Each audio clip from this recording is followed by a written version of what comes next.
Hello everyone, and welcome back to my channel, or welcome to my channel if you've never been here before. My name's Olivia. Welcome to my brand new shelves. They are not yet organized specifically or in depth because I am going to decorate for fall, and in case you can't tell by the title of this video, it is almost September. It's my September TBR, and we are going full out fall with some of my reads. Not gonna lie, this is also pumpkin spice coffee to fuel me for this video. In case you didn't know, I've moved, so things probably look a little bit different behind me, and I'm kind of adjusting and experimenting with where I want to film, how I want to film, so bear with me. I feel like things are always gonna be shifting a little bit behind me. We will figure all of that out. But without further ado, let's just go ahead and dive right into the books that I cannot wait to jump into for the month of September.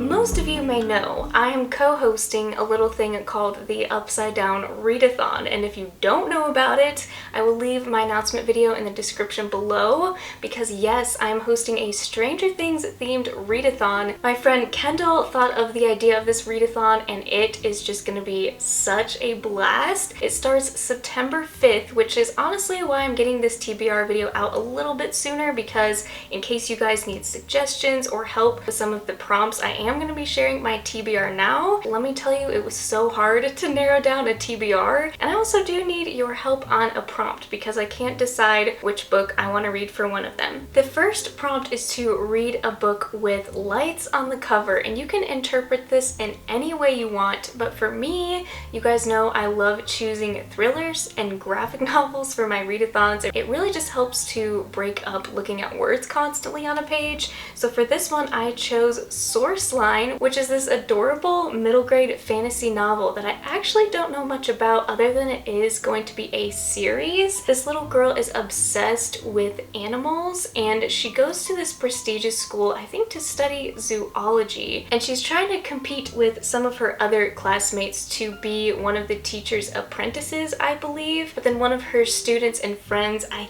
think, ends up going missing. So we have a little bit of mystery. The artwork in this is just so pretty. I love it so much. It looks very in-depth for a middle grade graphic novel. I love the art styles. I immediately knew I wanted to pick this one up because I've been waiting to pick it up for a while, and I've just been waiting for the right time. The next prompt is to read a psychological thriller, and for this one I decided to pick up Sundial by Catriona Ward. I recently read The House on Needless Street and fell in love with her writing. She is such a mastermind. I don't know much about this book, but I do know it leans more towards the horror side of things, if I'm not mistaken. In this book, we have our main character, who I believe is a single mother, and she's worried about her daughter because her daughter likes to collect bones, and I think the mother has some type of past trauma, but she decides to take her daughter to the small town in the Mojave Desert where she grew up, and they're scared they're not gonna make it out alive. I don't know what that means. I literally am going into this book completely blind, so I am very eager but also very scared to read this one, but I feel like it's just gonna be very intriguing and want to keep me reading for a readathon week. I feel like this is just a good pick. Next prompt is to read a book with multiple points of view, and there is actually a lot of books out there. I thought I would have a hard time picking for this one too, but I have had Cosmology of Monsters on my TBR ever since Desi from Darling Desi talked about it, I think a couple years ago, maybe it was last year, but this just looks like the perfect horror book that isn't too gory, but is also very intriguing and maybe reads a little bit more on the side of literary fiction. But I'm just gonna read you guys the back because the back is really what sold me on wanting to pick this one up. Noah Turner sees monsters. His father saw them and built a shrine to them with the wandering dark and immersive horror experience that the whole family operates. His practical mother has caught glimpses of terrors but refuses to believe, too focused on keeping the family from falling apart. His brilliant older sister Eunice can't exorcise them from her mind no matter how many versions of the story she commits to paper. And his eldest sister, the dramatic and vulnerable Sydney, won't admit to seeing anything but the beckoning glow glow of the spotlight until it swallows her up. Noah Turner sees monsters, but unlike his family, Noah lets them in. This just sounds like the Addams Family mixed in with like more horror, maybe some more fantasy elements. I have no clue what I'm going to be getting into with this book, but I am just so pumped to finally read it. I honestly think I'm probably looking forward to reading this one the most for the readathon week. This is also going to be my physical book. The rest I have on audio, but I'm just very excited to get into this one. The next prompt is to read a book with a game or competition element in it, and this is the one that I'm having a really hard time deciding. I honestly may have to decide like the day of what I'm feeling, but I am either going to be reading the Inheritance Games or Caraval. I feel like these are both very different books. The Inheritance Games I've had for longer, and I've heard it's like Knives Out, but it's a little bit more angsty on the romance because it is young adult, which is kind of off-putting to me, and I'm not sure if I have the audiobook for this one. My second choice is also Caraval, which both of these are series, which may not be the right choice for a readathon because I may just want to binge the rest of the series, but this one I have had so many people tell me I will love it. I love the Night Circus, so the fact that this has circus elements to it, there's also a game and competition involved.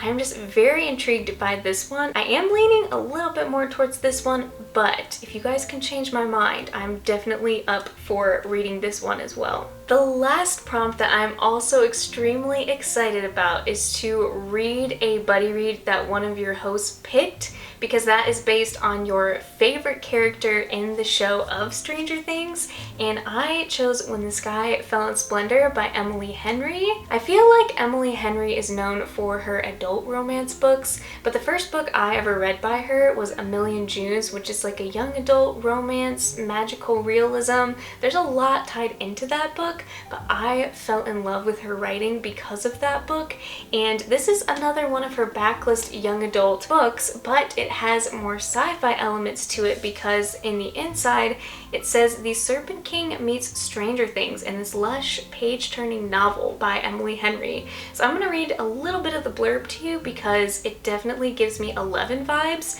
which is who the character is that I'm representing for this book. Almost everyone in the small town of Splendor, Ohio was affected when the local steel mill exploded. If you weren't a casualty of the accident yourself, chances are a loved one was. That's the case for 17-year-old Franny, who 5 years after the explosion still has to stand by and do nothing as her brother lies in a coma. So Franny actually finds a local group of friends, as you can see on the cover, and they actually love ghost stories. They're trying to like hunt ghosts in their town, and this just feels like the perfect read, honestly, for this prompt, but also for the readathon in general. I'm also very much looking forward to this one, so leave a comment below if you're Team 11 and you're going to be reading this with me. And the last book that if I have time to get to, I actually bought this book because it just has always given me Stranger Things vibes. Before I even knew this was going to be Lauren's pick as Steve, I have been dying to read The Saturday Night Ghost Club.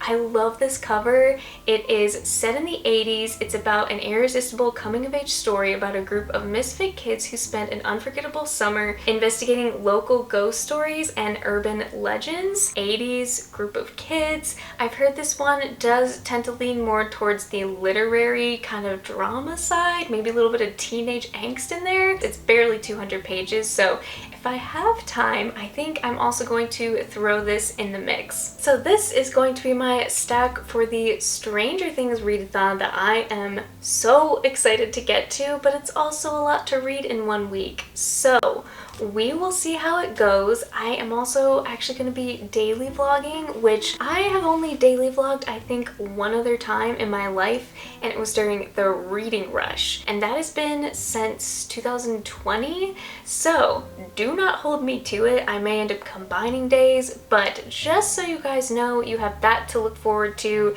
and you will definitely be seeing some in-depth thoughts on some of these books. Now to go into the rest of my giant September TBR that I have no clue how I'm gonna get through, but these are books that I feel like are really good transitional books into fall. If you're like me and live in the south and the weather is still kind of warm, there is no like crisp fall air yet, but you just want to have books that have a little bit of those vibes in there. I feel like these books are really going to be great if you're also like me and don't want to go full out fall, spooky like vampires and stuff like that, but you just want those vibes. I feel like these are going to be really good recommendations for you guys. So I'm going to start off by talking about the two books that I am currently in the middle of. It is still August, so I have a feeling these are probably going to roll over into September either way. But the first one that hasn't really been on my radar for a long time, but I saw a lot of people on Goodreads reading this recently, but it is called The Lighthouse Witches by C.J. Cooke. This book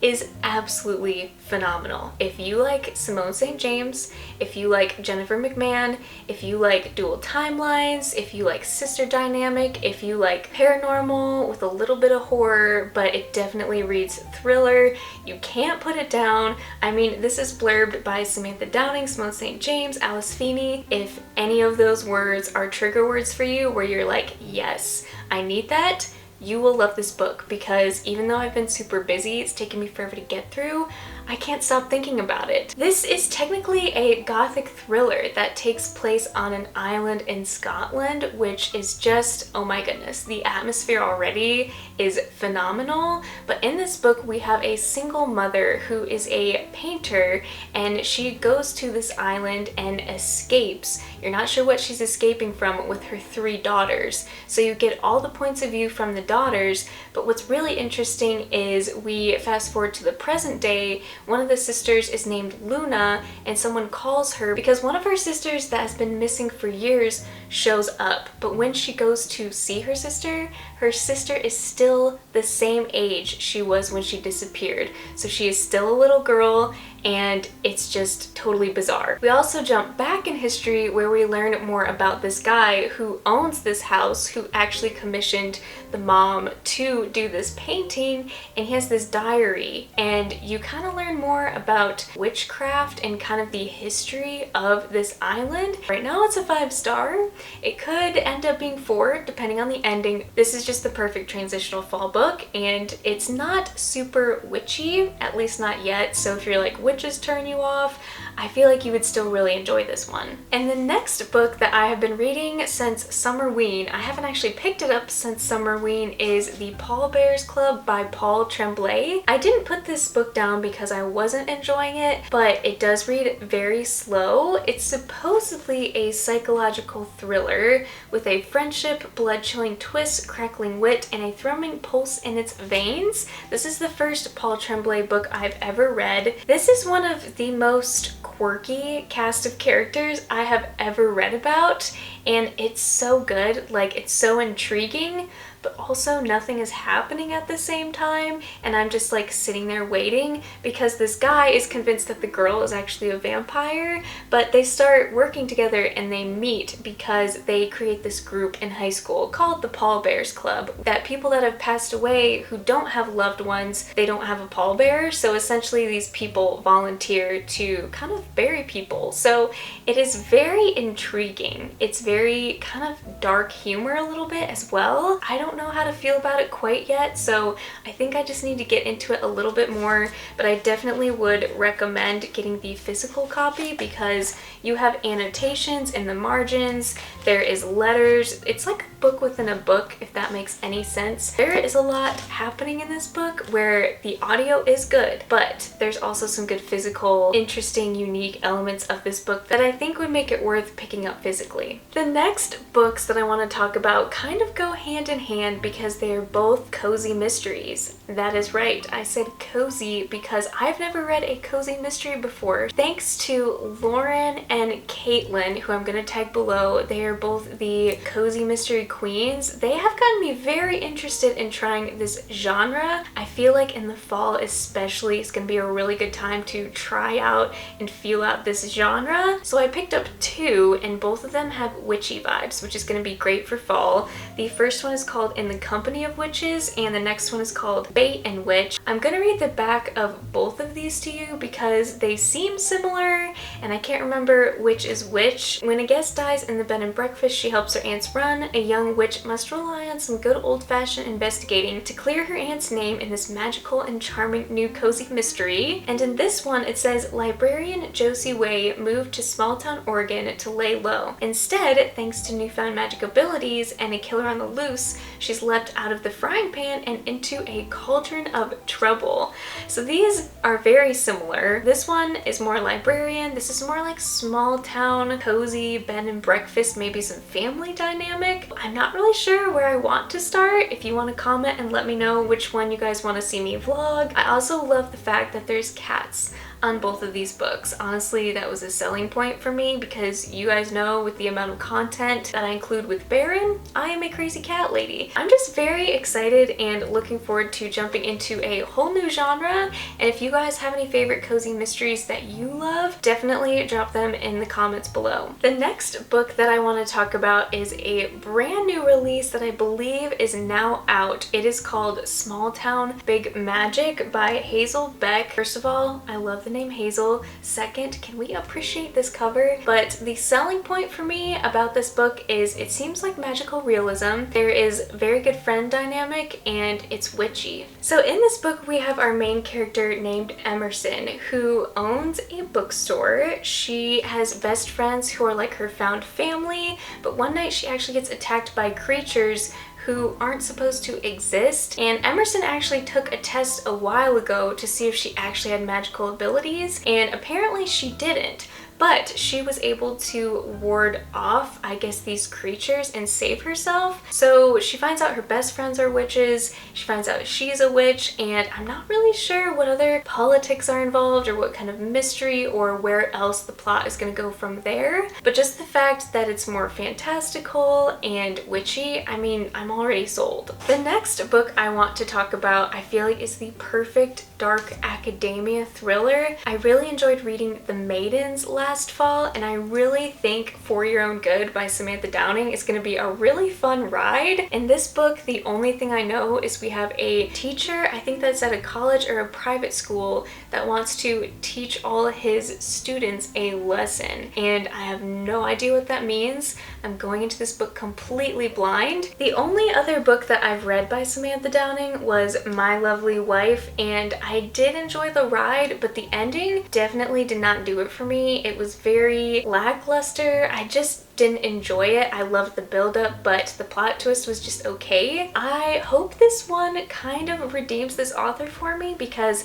I'm not sure how I'm gonna feel. Other than that, like I said, you got those academia vibes going on, so I think this is gonna be a really fun ride in regards to atmosphere. The next book that I would love to get to that I saw a lot of good things about last year is called Lakesedge by Lyndall Clipstone. I love this cover. I mean, I'm a huge fan of gothic vibes and thrillers, and especially in fantasy. Let me just read you part of the inside because it just, I don't know, it just sounds so good. The biggest reason why I wanted to pick this up is because it's kind of giving me like the Haunting of Hill House vibes. Violetta Graceling would do anything to protect her younger brother. Plagued by nightmares, he possesses forbidden black magic that spills from his fingers as shadows. When the notorious Rowan, known as the Monster of Lakesedge, discovers Arian's magic, Letta fears the worst. She's shocked when Rowan instead presents a risky offer: refuge at his Lakesedge estate in exchange for Arian's powers. So I love the fact that this also has like such a good sibling dynamic. I love that this takes place on an estate. This just sounds like it's going to be a really fast-paced fantasy book. This just, I don't know, the cover intrigues me. The magical system just sounds really cool and really unique, and I love a good haunted house. Last but definitely not least, in this massive TBR, I had to throw in a manga or graphic novel. You guys know I do that for every TBR. I realized today that I have not caught up on Hat Atelier. If you don't know anything about this manga, what are you doing? How are you even here on my channel? If you haven't heard me talk about this yet, this is my all-time favorite manga series. It's also perfect for beginners for obvious reasons. We got witchy vibes going on, so this is just gonna be the perfect transitional fall manga. But I love this series so much because our main character Coco is trying to figure out what kind of curse she set on her mom, and she's trying to save her and learn her powers, become a good student. She goes to the school and she makes friends. It's all about self-discovery and friendship. This is very easy to understand. It's actually for ages 10 and up. This is my millionth time plugging this series, but I cannot wait to continue and finally read some more about my favorite characters. Alright friends, thank you so much for watching this video. Hopefully you guys didn't mind a lot of spooky fall books. We are full on in the fall mood. Even though it's still 90 degrees outside, it is 60 degrees in my heart. So we're just gonna bring out the fall books. So I hope you guys are as excited as I am. Let me know if you're also going to be participating in the Stranger Things readathon. I am so stoked. We are so close. I'm gonna be so sad when that readathon is over, but I'm so excited to daily vlog. Before you leave though, make sure you comment if you want me to read the Inheritance games or Caraval, because I still can't decide. But until next time, thank you guys so much for watching and supporting my channel. I love you so much, and I will see you in my next video.